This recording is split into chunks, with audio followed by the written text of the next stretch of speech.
Hello दोस्तों, आप सब लोग कैसे हैं? मैं उम्मीद करता हूं दोस्तों कि आप सब ठीक होंगे।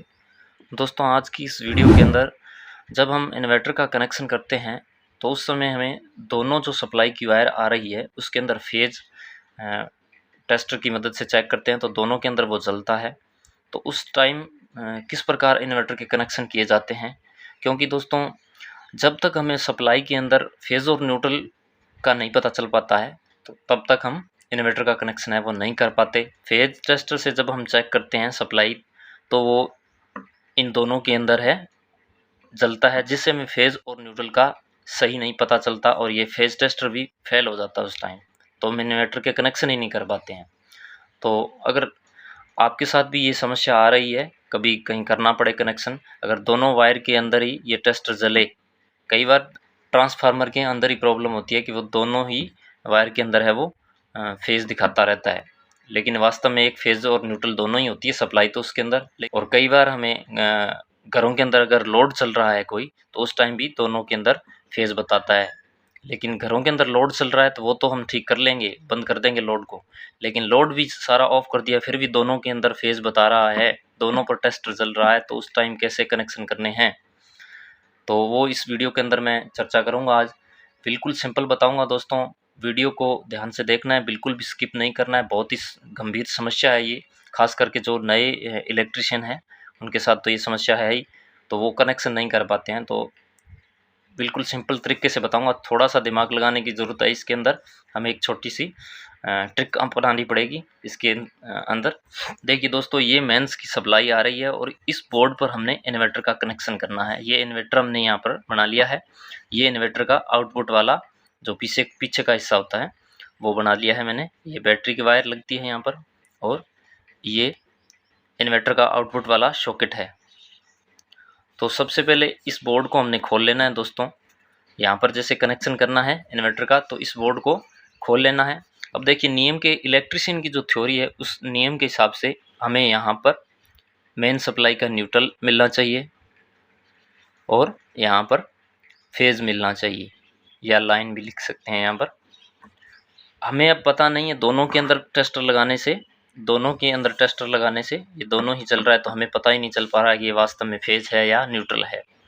तो उसके लिए सबसे पहले जो इन्वर्टर का जो ये वाला प्लग होता है, इस बोर्ड को खोल लेना है और इन्वर्टर का जो ये प्लग होता है जिससे इन्वर्टर को सप्लाई मिलती है, तो वो इस सॉकेट के अंदर आपने लगा देना है। इस बोर्ड को खोलकर बोर्ड के अंदर लगा देना है और साथ में इससे बैटरी भी कनेक्ट कर लेनी है पहले, और उसके बाद में ये सॉकेट पर लगाएंगे स्विच को, इन्वर्टर को ऑन कर देंगे।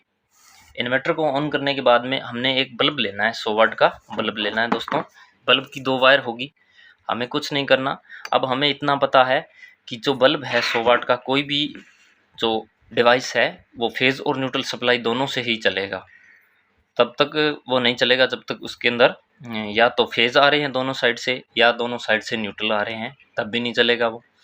तो इसके अंदर एक वायर के अंदर में फेज़ देना पड़ेगा और एक न्यूट्रल देना पड़ेगा, तभी ये चलेगा। ये जो सप्लाई है इसका तो हमें पता नहीं है कि इसके अंदर फेज़ है या न्यूट्रल है, लेकिन एक बात स्पष्ट है कि जो इन्वर्टर आउटपुट निकाल रहा है यहाँ पर बैटरी जोड़ने के बाद में जो इन्वर्टर है वो यहाँ पर फिक्स रहेगा कि इस पॉइंट के ऊपर, सॉकेट का जो ये वाला पॉइंट होता है इधर वाला राइट साइड वाला, उस पर हमेशा फेज़ ही मिलता है। ये लगा दूंगा मैं प्लग इसके अंदर, और जो बल्ब है मैं इस ट्रिक से बिल्कुल आसान हो जाएगा आपके लिए। ये जो बल्ब की दोनों वायर है इसमें से एक यहाँ पर फिक्स कर लिए फेज़ पर, इस पर फेज़ है और अब हमें पता है कि हमने फेज़ इसको दे दिया और जैसे इसको न्यूट्रल मिलेगा तो ये बल्ब है वो जलने लग जाएगा। तो बारी-बारी से मैं इन दोनों पॉइंट पर टच करके देखता हूँ।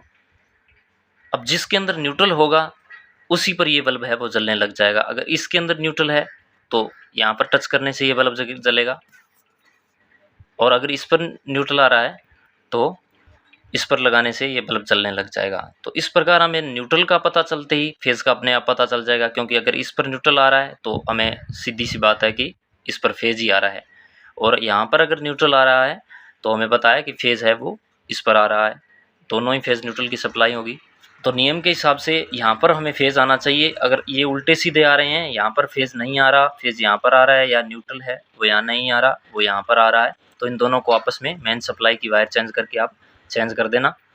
तो इस प्रकार आप पता लगा सकते हैं कि फेज़ और न्यूट्रल है वो कौन सा है।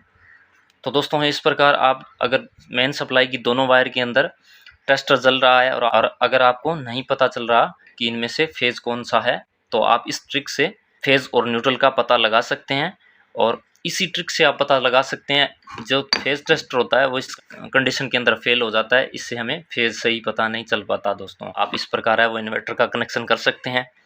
तो दोस्तों वीडियो आपको पसंद आई होगी, वीडियो को दोस्तों लाइक ज़रूर कर दिया करें, जिससे मुझे पता चल जाता है कि आपको जो वीडियो के अंदर मैंने जानकारी दी है वो आपको कितनी पसंद आई है। और दोस्तों कमेंट ज़रूर करना कि अगली बार मैं कौन सी वीडियो बनाऊं, किस पर वीडियो बनाऊं, और चैनल को सब्सक्राइब कर लेना दोस्तों, हम इसी प्रकार की वीडियो बनाते रहते हैं। तो धन्यवाद दोस्तों।